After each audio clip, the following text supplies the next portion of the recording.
warahmatullahi wabarakatuh. Kembali lagi bersama saya dalam mata kuliah Bahasa Indonesia. Untuk kali ini kita akan coba bedah mengenai bagaimana kita menyusun proposal penelitian.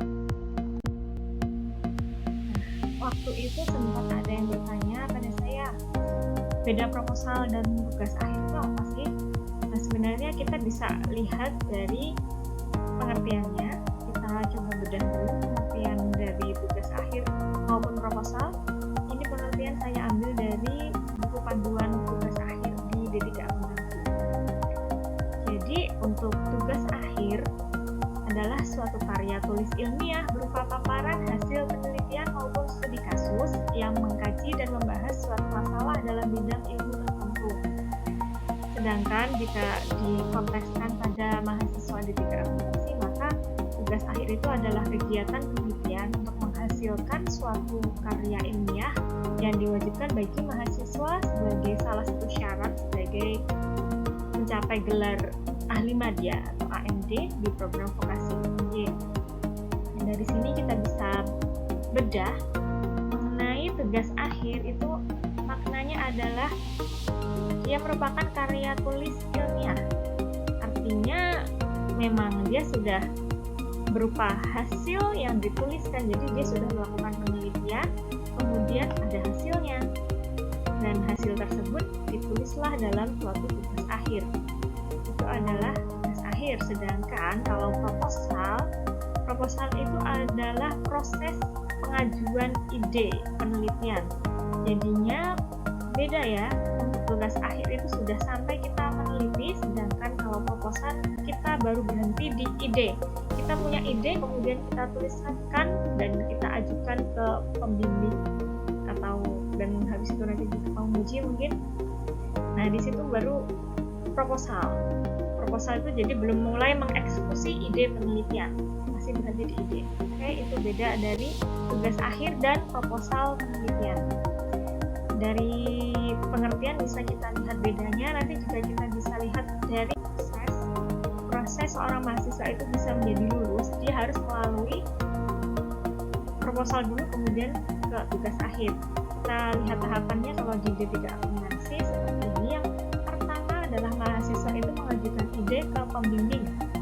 Ketika ide tersebut disetujui oleh pembimbing, maka dia baru boleh menyusun proposal. Jadi kalau misalnya tidak disetujui, maka kembali lagi dia mencari ide baru mengajukan lagi ke pembimbing. Setelah idenya memang sesuai atau layak untuk dibuat penelitian, maka dia diperbolehkan untuk menyusun proposal. Nah, proposal setelah disusun, kemudian jika dievaluasi oleh pembimbing itu ternyata proposalnya layak, maka proposal tersebut disetujui oleh pembimbing. Kemudian tahapan selanjutnya adalah melalui seminar proposal. Jadi pengajuan ide itu bukan hanya kepada pembimbing saja, tapi juga kepada penguji. Jadi ada pembimbing dan penguji. Ketika sama pembimbing itu disetujui, belum tentu nanti sama penguji disetujui. Ketika di seminar proposal ini tidak disetujui, maka kembali lagi ke mencari ide lagi.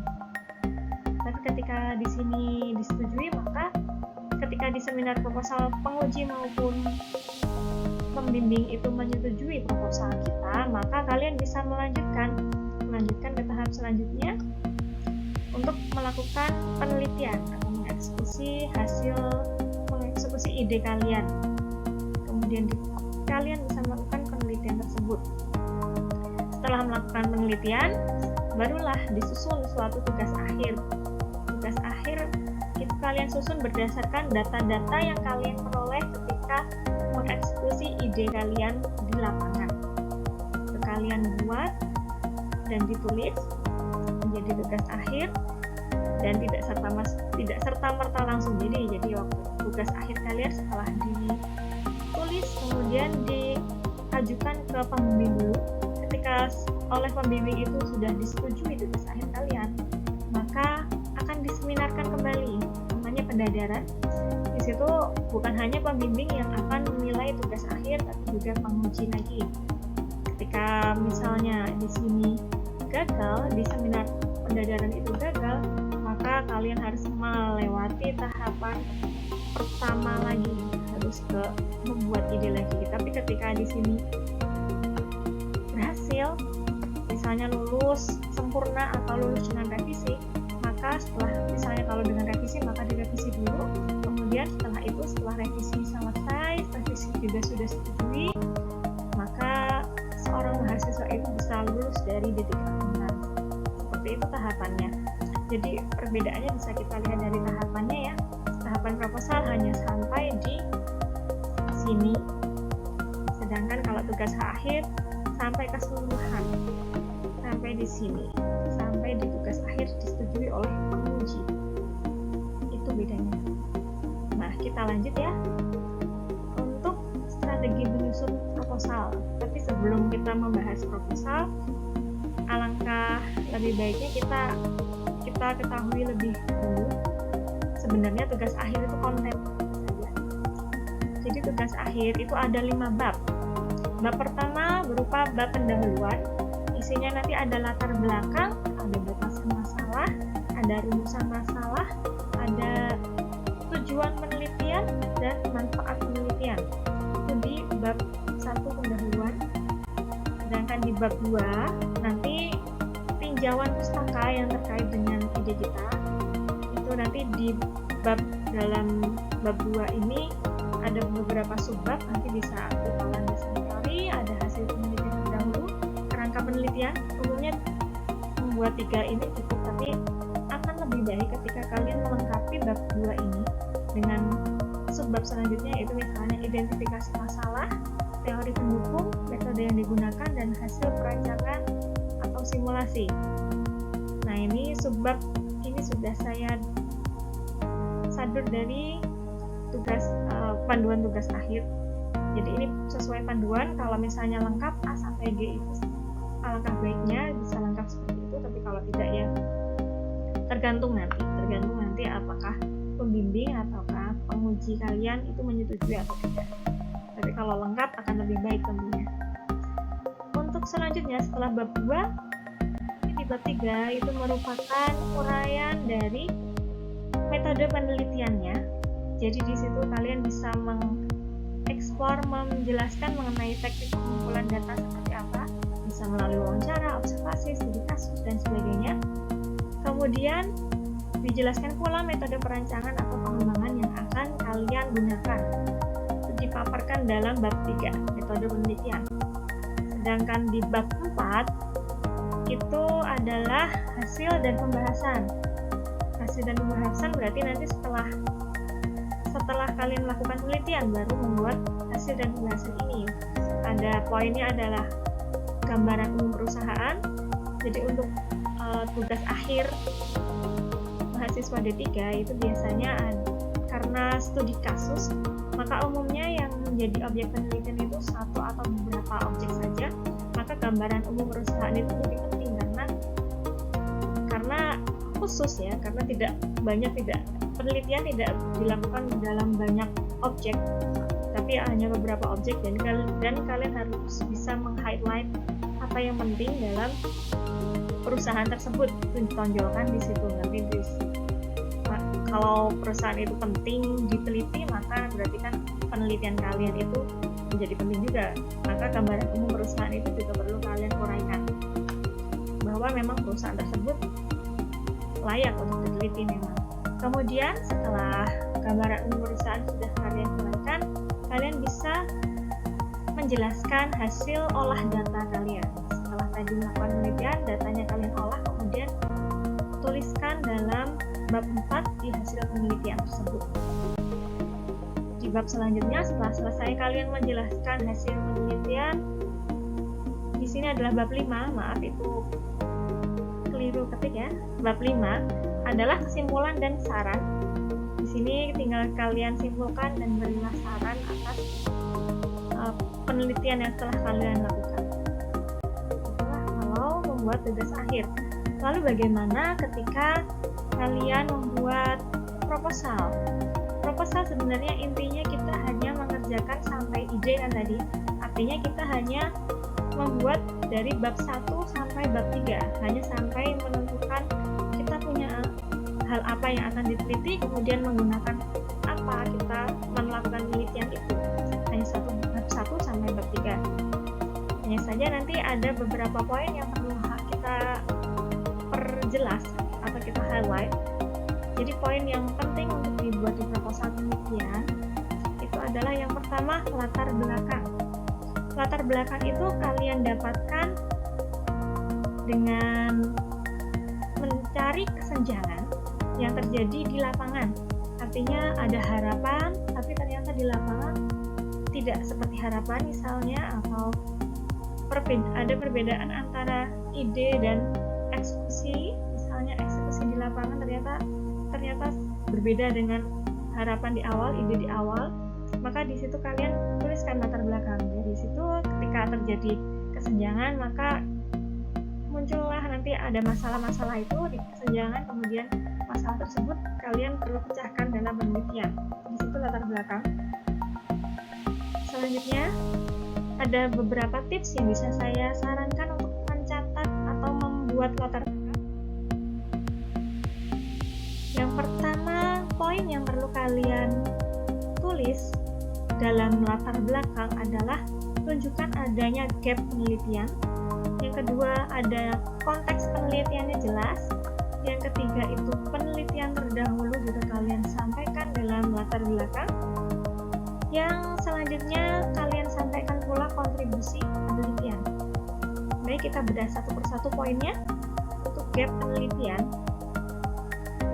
di gap penelitian ini kalian awali, khususnya di bagian pendahuluan di paling awal ya, latar belakang paling awal kalian membuatnya, buatlah dari hal yang umum dulu ke khusus.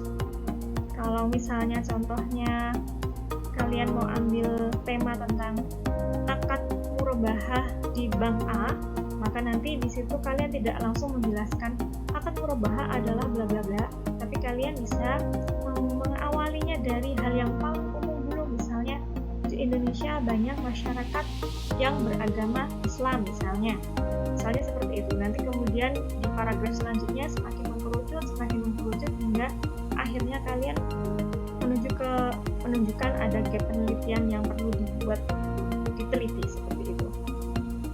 Jadi poin yang pertama diawali dari hal yang umum ke yang khusus.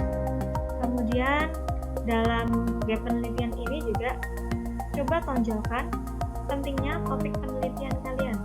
Di situ kalian bisa memperjelasnya, misalnya kalau kalian mengambil akad murabahah di bank A, maka di situ kalian perlu menguraikan kenapa penting akad murabahah itu akhirnya diterapkan di suatu bank. Jadi nanti di gap penelitian nanti kalian tunjukkan bahwa memang hal tersebut krusial untuk dibahas. Maka nanti dari situ, kalau di situ krusial untuk dibahas, maka ketika sesuatu yang krusial itu perlu tapi ternyata kenyataannya tidak terjadi, di situ kalian bisa tunjukkan fenomena gapnya. Di situ kalian tunjukkan fenomena gapnya.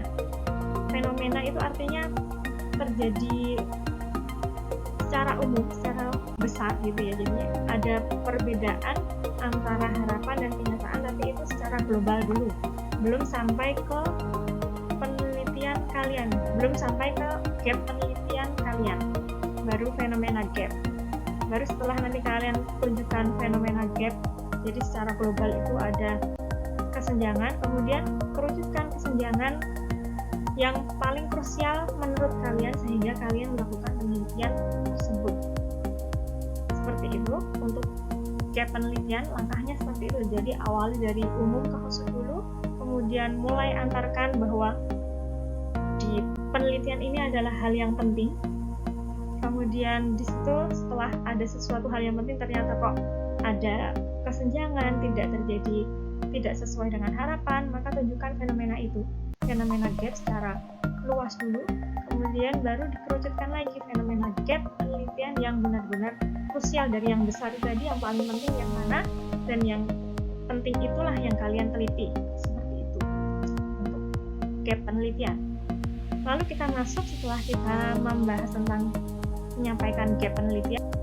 Setelah kita sampaikan gap penelitian kita, maka konteks penelitian kalian diperjelas. Kita bisa menjelaskan konteks penelitian itu dengan menjawab beberapa pertanyaan. Yang pertama adalah what. What itu tunjukkan penelitian apa yang akan kalian kerjakan. Perjelas penelitian kalian itu apa. Kemudian why. Jadi tunjukkan pula mengapa penelitian tersebut itu perlu dilakukan. Kenapa penting di situ dilakukan. Kemudian untuk penelitian studi kasus untuk khususnya ya, karena kita fokus ke beberapa objek, satu atau beberapa objek saja, maka di mana tempat penelitian itu menjadi penting. Di situ kalian jangan hanya menyampaikan saya meneliti di bank A misalnya, tidak seperti itu, tapi kalian tunjukkan kenapa bank A itu menjadi objek penelitian kalian. Kenapa nggak bank B? Kenapa tidak bank C? Kenapa tidak bank yang lainnya? Tapi kenapa harus bank A? Tunjukkan kenapa bank A itu penting diteliti dibandingkan bank yang lain misalnya karena bank A itu adalah center dari syariah, atau mungkin dia adalah bank pertama yang menjadi center, menjadi acuan bagi bank-bank yang lain menjalankan prinsip syariah itu misalnya, maka bank tersebut menjadi penting untuk diteliti tentang bagaimana mereka melaksanakan akad murabahah tadi ya, seperti contohnya seperti ini ya. Contoh ketika kalian mengambil tema akad murabahah di bank A, maka kalian tunjukkan kenapa tempat itu menjadi penting bukan tempat yang lain. Seperti itu konteks penelitian, khusus untuk penelitian yang studi kasus. Nah, setelah kita selesai membahas mengenai konteks penelitian kita, maka penelitian terdahulu. Karena kita adalah akan membuat penelitian ilmiah, maka dasar kita itu juga penelitian ilmiah terdahulu. Bukan sekedar asal kita punya ide kemudian kita tuliskan, tapi kita perlu untuk merujuk dari penelitian ilmiah sebelumnya. Maka di sini kita perlu untuk memaparkan 2 atau 3 penelitian terdahulu yang memiliki topik serupa. Misalnya tadi tentang akad murabahah, maka carilah artikel-artikel yang sesuai, yang kira-kira serupa dengan penelitian yang akan kita lakukan. Serupa ya, tapi tidak sama. Nah, di sini kalian paparkan 2 atau 3 penelitian saja. Kalau bisa dapatkan dari jurnal-jurnal terakreditasi atau yang tersinta. Kalau misalnya di istilahnya tersinta, kalian bisa mencarinya di jurnal Ristek Dikti nanti, atau misalnya di DOAJ. Itu kalau yang terakreditasi, maka nanti penelitiannya tuh sudah terakui, sudah ilmiah lah intinya. Tidak yang asal-asal kalian cari di Google terus mendapat artikel, itu belum tentu ilmiah ya, karena semua orang bisa menulis dan muncul di Google, tapi tidak semua orang bisa menulis di jurnal terakreditasi. Maka jurnal yang kalian jadikan acuan adalah jurnal-jurnal yang dari jurnal terakreditasi. Dan sebaiknya itu 3 tahun, paling bagus adalah 3 tahun sebelum sekarang. Jadi jangkanya hanya 3 tahun atau maksimal 5 tahun. Jangan yang sampai 20 tahun sebelumnya kalian gunakan sebagai acuan. Itu sudah terlalu lama. Jadi gunakan 2 atau 3 penelitian terdahulu yang memiliki topik serupa. Nah, di sini fungsinya kenapa kita menuliskan 3 penelitian terdahulu yang memiliki topik serupa ya, karena tadi kita penelitian adalah penelitian ilmiah, dan yang selanjutnya kita juga mau menunjukkan adanya celah dari penelitian terdahulu itu. Ketika ada celah, maka dari situ kita bisa menunjukkan kita lebihnya apa, atau mungkin kita bisa melengkapi celahnya tadi itu seperti apa. Kita lengkapi celahnya, kemudian kita jadikan sebagai penelitian kita, itu bisa. Atau misalnya ketika penelitian terdahulu belum sempurna, maka kita sempurnakan.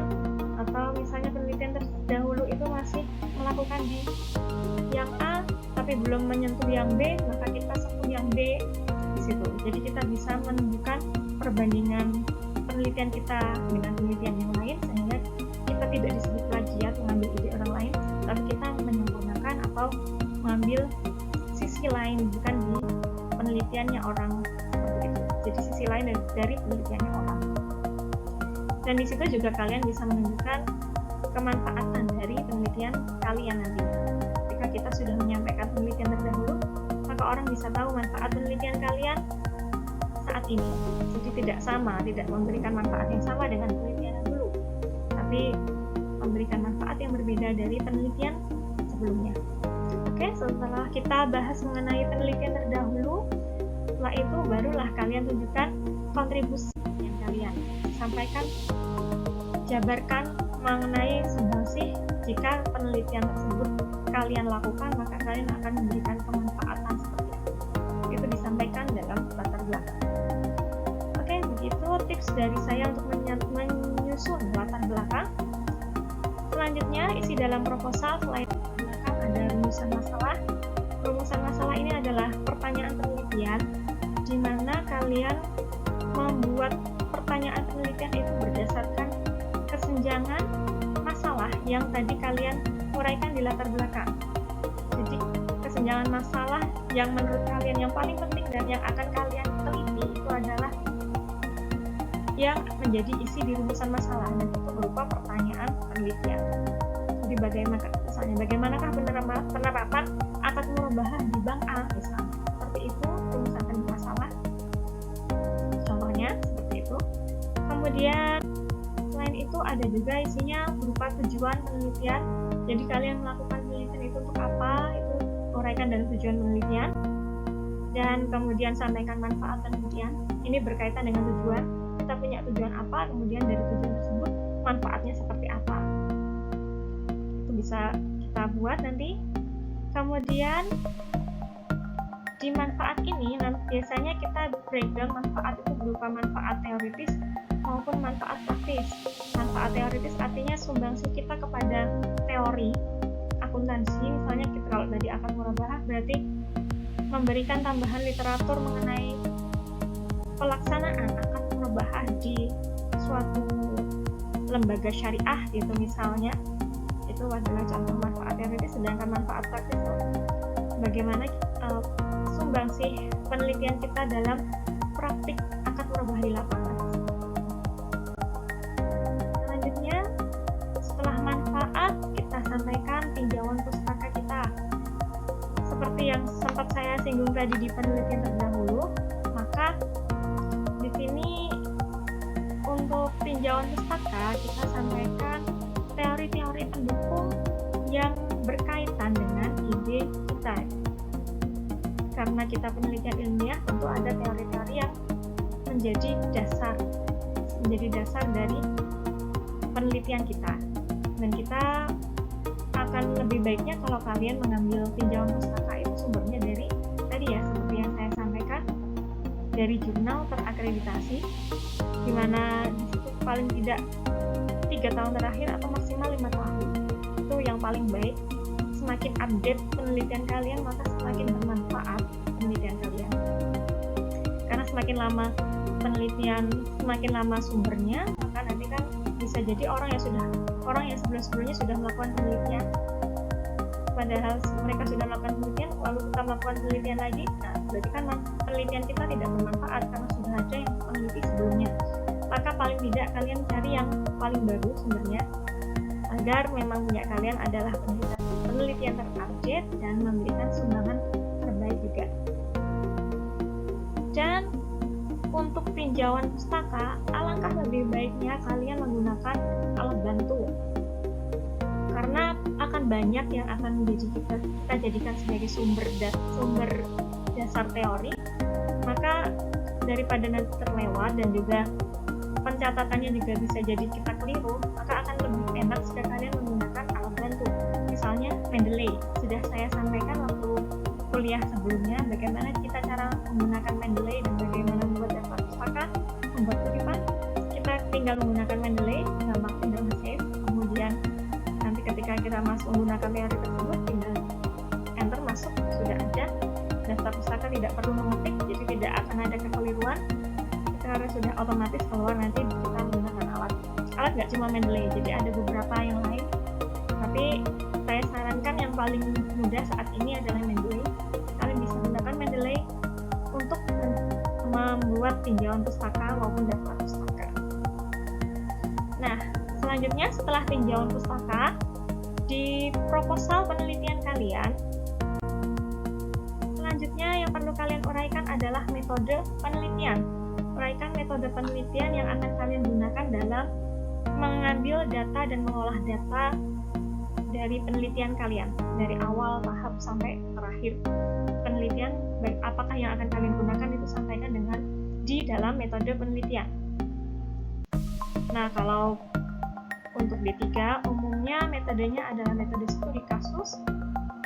Nah, di sini kalau metode studi kasus bisa kita gunakan metode kualitatif maupun kuantitatif tergantung konteks penelitian yang akan kalian gunakan ya. Jadi umumnya metode studi kasus itu menggunakan kualitatif tapi tidak menutup kemungkinan menggunakan metode kuantitatif. Jadi dua-duanya ada kemungkinan bisa tergantung konteks penelitian yang akan kalian teliti, seperti itu. Sudah saya pernah jelaskan waktu kuliah ya, metode kualitatif dipakai pada saat apa, metode kuantitatif yang bisa digunakan oleh studi kasus itu seperti apa sudah pernah saya sampaikan, tinggal di refresh kembali. Kemudian di metode penelitian, selain metode studi kasus, kalian juga perlu menguraikan tempat dan objek penelitian kalian, yaitu di mana dan siapa nanti sumber atau objek penelitiannya. Kemudian jenis data juga perlu kalian perjelas di sini, apakah itu data primer atau sekunder. Kemudian teknik pengumpulan data juga perlu kalian uraikan. Misalnya kalian menggunakan wawancara, observasi, studi literatur, dokumentasi, dan sebagainya. Nah, untuk teknik analisis data juga kalian perlu uraikan. Misalnya kalian menggunakan, kalau tadi menggunakan metode kualitatif, berarti teknik analisis datanya misalnya deskriptif, kualitatif. Seperti itu. Kalian uraiannya seperti ini ya di metode penelitian. Oke, setelah metode penelitian sudah kalian tulis, lanjut kalian membuat jadwal penelitian. Di jadwal ini kalian jelaskan nanti tahapan yang akan kalian lewati itu apa saja. Jadi jadwal misalnya dari awal kalian menyusun proposal sampai kalian rencana membuat penelitian itu kapan, mengolah datanya saat kapan, membuat tugas akhirnya di waktu kapan, hingga akhirnya kalian selesai membuat tugas akhir dan mau ke seminar itu kapan. Itu dibuat jadwalnya. Dan setelah jadwal penelitian sudah selesai, maka susunlah daftar pustaka.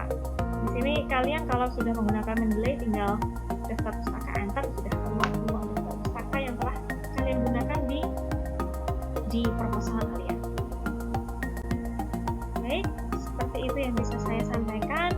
Apa yang tadi saya sampaikan itu berdasarkan buku panduan tugas akhir di D3 Akuntansi UMY, di mana penyusunnya adalah Ibu Barbara Gunawan dan anggotanya Ibu Desi Susilawati. Kredit beliau berdua. Nah, itu yang bisa saya sampaikan. Semoga bermanfaat.